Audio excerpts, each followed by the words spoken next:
Bayangkan jika seorang pria tampan yang hidup dalam kemewahan memilih meninggalkan segalanya hanya demi satu hal yang tidak bisa dibeli dengan uang. Cinta yang tulus. Di sebuah desa sunyi di pedalaman Sulawesi, seorang pemuda bernama Andi datang dengan pakaian sederhana dan hidup seperti orang miskin. Tidak ada yang tahu bahwa sebenarnya ia adalah anak seorang pengusaha kaya raya. Namun, takdir mempertemukannya dengan seorang gadis desa yang sangat cantik dan berhati lembut bernama Sylvie. Cinta mulai tumbuh di antara mereka. Tetapi desa itu menyimpan rahasia kelam. Setiap malam Sylvie diganggu oleh sosok hantu wanita yang muncul dari rumah tua yang penuh misteri. Apakah Andi mampu melindungi wanita yang ia cintai? Dan bagaimana reaksi Sylvie ketika mengetahui bahwa pria yang ia cintai sebenarnya bukan orang miskin biasa? Inilah kisah cinta yang diuji oleh ketulusan hati, ketakutan, dan rahasia besar di sebuah desa terpencil di Sulawesi. Cerita horor cinta tersembunyi di rumah angker Sulawesi. Di kota besar Makassar, Andi dikenal sebagai pemuda yang memiliki segalanya. Ia tampan, cerdas, dan merupakan anak tunggal dari seorang pengusaha besar yang memiliki banyak perusahaan. Rumahnya seperti istana. Mobilnya berjejer di garasi. Semua yang ia inginkan selalu bisa ia dapatkan. Namun ada satu hal yang tidak pernah ia miliki. Cinta yang tulus. Sejak remaja, banyak wanita datang mendekatinya. Mereka selalu tersenyum manis, selalu memujinya, selalu ingin berada di dekatnya. Tetapi Andi selalu merasa ada yang tidak tulus. Ia sering mendengar orang berbisik tentang kekayaan keluarganya. Itulah yang membuat hatinya merasa kosong. Suatu malam ia berkata kepada ayahnya, "Pergi kemana?" Andi menjawab dengan tenang, "Aku ingin mencari seseorang yang mencintaiku bukan karena harta."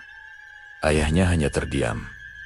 Beberapa hari kemudian, Andi pergi meninggalkan kota. Ia mengenakan pakaian sederhana, tidak membawa kartu identitas keluarga, tidak membawa mobil mewah. Ia ingin benar-benar menjadi orang biasa. Perjalanannya membawanya ke sebuah desa kecil di pedalaman Sulawesi. Desa itu dikelilingi hutan lebat dan perbukitan. Udara di sana sangat sejuk. Namun suasananya terasa sunyi. Ketika pertama kali datang, warga desa memandangnya dengan rasa penasaran. Andi memperkenalkan dirinya sebagai perantau yang mencari pekerjaan. Kepala desa yang baik hati akhirnya mengizinkan Andi tinggal di sebuah rumah tua kosong di ujung kampung. Rumah itu sudah lama tidak dihuni. Atapnya mulai lapuk, pintunya berderit setiap kali dibuka. Beberapa warga bahkan berbisik bahwa rumah itu angker.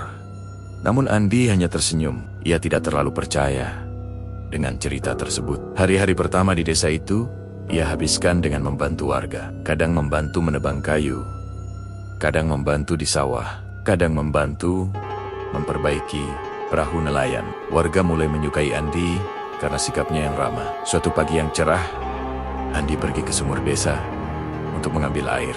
Di sana, ia melihat seorang gadis yang sedang menimba air. Saat gadis itu menoleh, Andi seakan lupa bernapas. Gadis itu sangat cantik. Matanya lembut, senyumnya menenangkan. Namanya Sylvie. Sylvie adalah gadis yang dikenal sangat baik di desa itu. Ia hidup sederhana bersama ibunya yang sudah tua. Sejak pertemuan itu, Andi sering mencari alasan untuk bertemu Sylvie. Kadang membantu membawa kayu bakar ke rumahnya.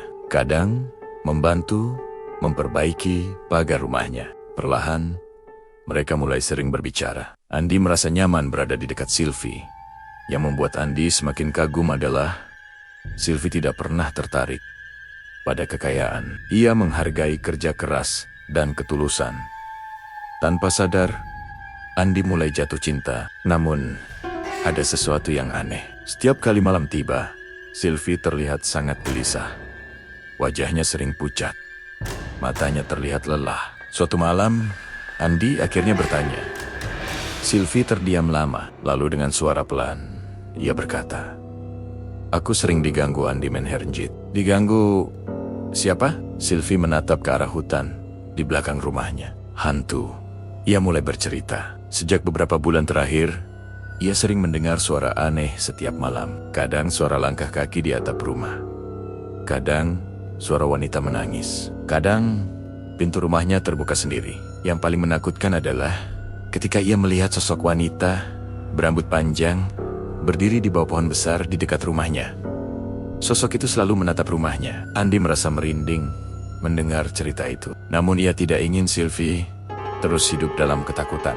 Sejak malam itu, Andi sering berjaga di sekitar rumah Sylvie. Malam pertama terasa sunyi, hanya suara jangkrik dan angin yang berhembus dari hutan. Namun pada malam ketiga, sesuatu terjadi. Angin tiba-tiba berhenti. Suasana menjadi sangat dingin. Andi mendengar suara langkah kaki pelan. Krek, ia menoleh ke arah pohon besar. Dan di sanalah ia melihatnya. Sosok wanita dengan rambut panjang menutupi wajah. Pakaiannya putih kusam. Tubuhnya tampak pucat. Perlahan sosok itu bergerak mendekat. Langkahnya tidak mengeluarkan suara. Andi merasa bulu kuduknya berdiri. Namun, ia tidak mundur. Ia berdiri melindungi rumah Sylvie. Sosok itu tiba-tiba mengeluarkan suara tangisan panjang yang sangat menyeramkan.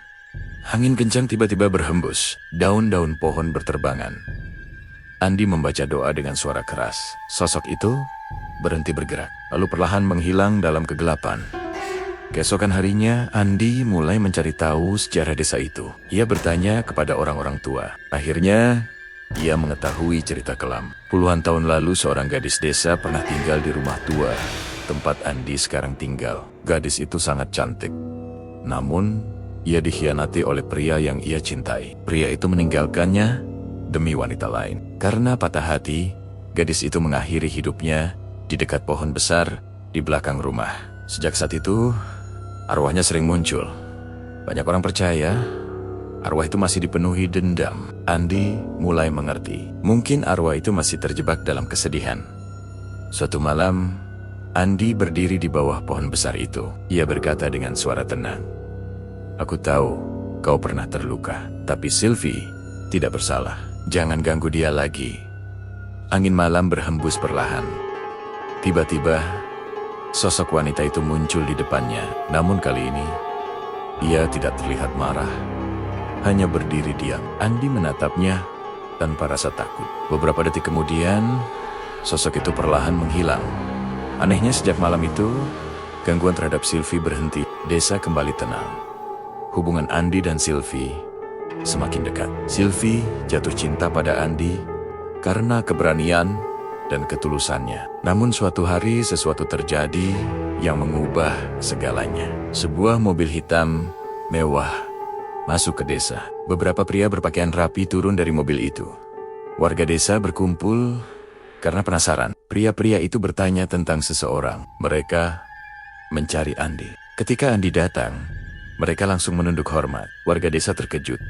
Salah satu pria berkata, "Rahasia besar akhirnya terbongkar." Andi ternyata adalah anak seorang pengusaha besar.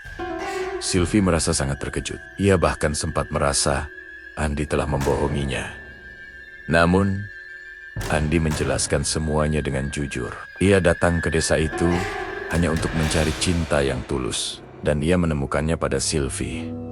Air mata Sylvie jatuh. Ia berkata dengan suara bergetar, "Aku mencintaimu, bukan karena siapa kamu." Beberapa bulan kemudian, Andi kembali ke desa itu. Kali ini bukan sebagai orang miskin.